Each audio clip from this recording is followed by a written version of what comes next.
தமிழக மக்களுக்கு அன்பு வணக்கம். இன்னைக்கு வீடியோல பாத்தீங்கன்னா தளபதி விஜய் அவர்கள் திருச்செந்தூர் போயிட்டு வந்த விஷயத்தை பத்தி எடுத்து வச்சு எல்லாம் பேசிட்டு இருக்கிறீங்க. அவர் பாருங்க ஜோசப் விஜய் அப்படின்னு ஒண்ணு, சங்கின்னு ஒண்ணு, இது மாதிரி விஷயங்கள்லாம் பேசுறீங்க. அதை பத்தி மூணு கேள்விங்க. மத்தவங்க மாதிரி அதை வெளுக்கிறேன், இது வெளுக்கிறேன், இல்ல பொழக்கிறேன் அப்படிங்கலாம் நமக்கு தெரியாதுங்க. நம்ம ஆரம்பிச்சதுல இருந்து இப்போ வரைக்கும் ஒரு அமைதியான முறையில தான் நம்ம கேள்வி கேட்டு இருக்கிறோம். அது கருத்துக்கள் ரீதியா தான் இருக்கும். ஓகே, அது பத்தியும் அது கூடவே இன்னொன்னு பாத்தீங்கன்னா சச்சின் டெண்டுல்கர் அவர்கள் வந்து எங்க ஆந்திராவில் வந்து ஒரு ஃபங்க்ஷனுக்கு வரும்போது ஒரு நிகழ்வு நடந்துச்சுங்க. இதுவும் ரெண்டையும் கம்பேர் பண்ணணும். ஏன்னா கம்பேர் பண்ணா இங்க விஜய் அவர்கள் போனது வந்து ஆன்மீகம் சம்பந்தப்பட்டது, அங்க சச்சின் டெண்டுல்கர் அவர்கள் செஞ்ச செயலும் ஆன்மீக சம்பந்தப்பட்டது. ரெண்டு பேரையும் பாருங்க. அங்க நீங்க அந்த விஷயத்தை கேள்வி கேட்கல அப்படிங்கிற ஒரு கேள்வி வருது. அதை தாண்டி மூணு விஷயம் வந்து நான் சொல்றேன், தயவு செய்து பாருங்க.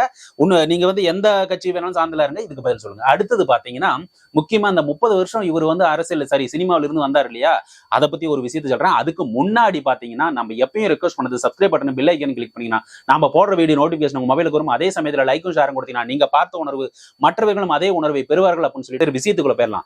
விஷயத்துக்குள்ள பாத்தீங்கன்னா நான் ஒரு விஷயம் சொல்லிட்டு அப்புறமேட்டுக்கு அந்த மூணு விஷயம் வந்து திருச்செந்தூர் போன கேட்கணும்னு சொன்னேன் இல்லையா, அது சொல்றேன். நான் கண்டது எனக்கு ஃபீல் ஆனது. ஆனா அதுக்கு முன்னாடி இந்த 30 வருஷம் 25 வருஷமா வந்து நம்ம தளபதி விஜய் அவர்கள் வந்து சினிமா ஃபீல்ட்ல இருந்து வந்தார் இல்லையா. இப்போ ஒரு உதாரணத்துக்கு சொல்றேங்க. நீங்க ஒரு ஆபீஸ்ல வேலை செய்யறீங்க, ஒரு 25 வருஷமா வேலை செஞ்சு நல்ல பேரும் புகழோட இருக்கிறீங்க. அந்த பேரும் இன்னமும் கண்டினியூ ஆவறீங்கன்னு வச்சுங்களேன்.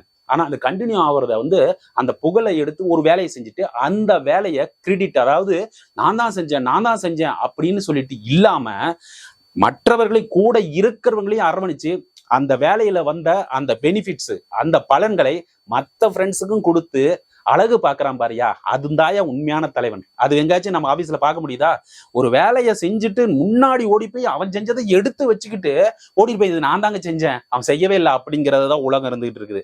தளபதி விஜய் அவர்கள் 25 வருடங்களாக 30 வருடங்களாக சினிமாவில் வந்து புகழ் பெற்ற அத்தனை புகழையும் இன்னைக்கு எந்தோ ஒரு மூலையில் இருந்த என்ன மாதிரி ஆளுங்களை முகத்தை இத்தனை பேரு 1000 பேரு 2000 பேரும் 5000 10,000 40,000 வியூஸ் போகுது, இத்தனை பேரும் பாக்குறாங்கன்னா என்னாலயா? கிடையவே கிடையாது. தளபதி அப்படிங்கிற ஒரே ஒரு முகத்துக்காக தான் இத்தனை வியூஸும் வருது, இத்தனை லைக், இத்தனை ஷேர் எல்லாம் நடந்துகிட்டு இருக்கு. இதை நான் எப்பவும் எதுலையும் நான் மறுக்கிறது இல்லை. அப்படிப்பட்ட அவருடைய புகழ் வெளிச்சத்தை அப்படியே அவருக்குடைய அடக்காம அப்படியே திருப்பி விட்டு அழகு பாக்குறாரு பாத்தியா அத்தனையும். அதே மாதிரி அழகு பார்த்ததும் இல்லாம அத்தனை பேரையும் வந்து ஏழை எளிய மக்களை கொண்டாந்து எம்எல்ஏ கேண்டிடேட்டை நிறுத்தி அழகு பார்த்தா எத்தனை பேருக்கே வரும்? கொஞ்சம் யோசிச்சு பாருங்க. இன்னைக்கு யூடியூப்ல வந்து நம்மளோட எதிரிகள் கூட வந்து தளபதி விஜய் அவர்களோட பேரை சொன்னாதான் வியூஸே போகுது. ஒரு சோறு திங்குறான் அப்படின்னா அதுல தளபதி விஜய் அவர்களோட வார்த்தையும் அவரோட புகழ் வெளிச்சமும் அவங்க சோறு திங்குறாங்க. இது நிதர்சனமான உண்மை. இது யாராச்சும் மறுக்க முடியுமா? தளபதி விஜய் அவர்களை வச்சு பேசி இன்னைக்கு வாழ்ந்துகிட்டு இருக்கிற எத்தனையோ யூடியூபர்ஸ் இன்னைக்கு இருந்துகிட்டு இருக்கிறாங்க. அது யாராச்சும் சொல்றாங்களா? இன்னைக்கு அந்த வார்த்தையை நீக்கிட்டு நீ வந்து அவரை பத்தி அப்படின்னு சொல்லி நீ வியூஸ் வாங்க பாப்போம். வாங்கி பாருப்பா. நீ முடியாதுல்ல. உங்களுக்கு பிடிக்காத எத்தனையோ கட்சிகள் இருக்கு. அந்த கட்சியோட தலைவர் பேசுங்க. பேச முடியாது, ஏன்னா வியூஸ் அங்க வராது.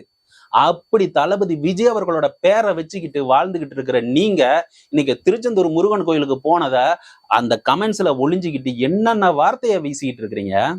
ஜோசப் விஜய்ங்கிறீங்க, ஹாய்ங்கிறீங்க, சங்கிங்கிறீங்க. ஒரு பொட்டு வச்சா, ஒரு சாமி கும்பிட்டா, ஒரு கோயிலுக்கு போறது அவனோட சொந்த உரிமை.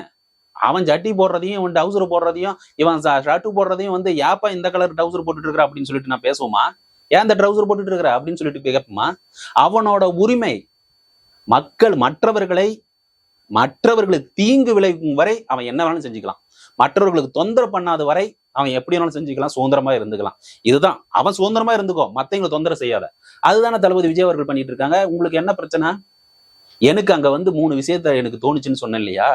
அவர் அங்கிருந்து வரும்போது அதாவது எலெக்ஷன் டைம்ல வந்து அவர் போனது வந்து அங்க மண்டி போட்டுட்டு வந்து ஆலயத்துல போனதும், இங்க வந்து சாமி கும்பிட்டதும், இங்க தொழுகை பண்ணனதும், இது மாதிரி விஷயங்கள்லாம் பார்த்துட்டு இவர் பாருங்க அரசியலுக்காக நாடகம் வர்ற, அரசியல் ஓட்டு போட்டு முடிஞ்சு போச்சு. இப்ப அவர் போறாருன்னா, இன்னைக்கு போய் சாமி கும்பிடுறாருன்னா, அவர் உள்ளுணர்வில் எந்த ஒரு மதத்தையும் இல்ல, எல்லாமே ஒரே கடவுள், எல்லாத்துக்கும் மேல ஒரு சக்தி இருக்கு அப்படிங்கிற ஒரு உணர்வுனாலதான் இன்னைக்கு வந்து எல்லா இடத்துக்கும் போயிட்டு வந்துட்டு இருக்காரு. இன்னைக்கு வந்து ஓட்டு போட்ட மக்கள் எல்லாம் வந்து திரும்பி மாத்தி ஓட்டு போட்டுருவாங்களா? நம்மளுடைய சிறுபான்மை மக்கள் எல்லாமே இங்க வந்து இந்த சாமி கோயில் திருச்செந்தூர் கோயிலுக்கு போயிருந்தீங்கன்னு சொல்லுங்க. முடியாது இல்ல. அவர் மதச்சார்பின்மை அப்படிங்கிற ஒரு மனசுல ஆழமா பதிச்சதுனாலதான் இன்னைக்கு எனக்காவது நீங்க எனக்கு என்ன சந்தோஷம்னா, அனைத்து மக்களுக்கும் அவர் பொதுவானவர் அப்படிங்கிற ஒரு விஷயம் வருது. நாளைக்கு விநாயகர் சதுர்த்திக்கு அவர் சொல்லுவாரு, வாழ்த்துக்கள் சொல்லுவாரு, தீபாவளிக்கும் வாழ்த்துக்கள் சொல்லுவாரு. உங்க தலைவர், நீங்களே சார்ந்த கட்சிகள் இருக்க தலைவர் சொல்லுவாங்களா? இந்த திருவிழா, அதாவது இந்த விழாவுக்கு நான் சொல்ல மாட்டேன், இந்த விழாவுக்கு சொல்ல மாட்டேன், இதுக்கு மட்டும் நான் சொல்லுவேன் அப்படின்னு சொல்லிட்டு உங்களுக்கு தெள்ள தெளிவா நான் யாரை பத்தி சொல்றேன்னு தெரியும். அவங்களுக்கு பத்தி சொல்லிட்டு இருக்கிறீங்க. இவர் எல்லாத்துக்கும் பொதுவானவர், எல்லா விழாவிலும் நம்மளுடைய முதலமைச்சர் அவர்கள் சொல்லணும் அப்படின்னு ஏங்குற எத்தனையோ குடிமகன்கள் நம்மகிட்ட இருக்கிறாங்க. நம்மளோட தமிழக குடிகள் எத்தனை பேருமே ஏன் நம்ம திருவிழாவுக்கு வாழ்த்து சொல்ல மாட்டேங்கிறாரு, அங்க திருவிழானா வாழ்த்து சொல்றாரு. அதனாலதான் ஒரு மதச்சார்பற்ற சமூக நீதி கொண்ட ஒரு கொள்கை கோட்பாடோட இருக்கிறது இந்த தமிழக வெற்றி கழகம். அதனாலதான் இன்னைக்கு இந்த ஒரு சம்பவம் நடந்திருக்கு. ரைட்டு, இது சங்கின்னு சொல்லிவிட்டீங்க, கோயிலுக்கு போனது சங்கின்னு சொல்லி முடிச்சு விட்டீங்க. முடிச்சு விடலாம் முடியாது, நீங்க அந்த வீடியோக்கு கீழே தான் போட முடியும். நேர்ல பேசி பாருங்க, நம்மளோட கருத்துக்களை டிபேட் வச்சு பேசுவோம். நீங்க எதை வச்சு பேசுறீங்க அப்படின்னு சொல்லிட்டு மறைஞ்சிருந்து பேசவே கூடாதுப்பா.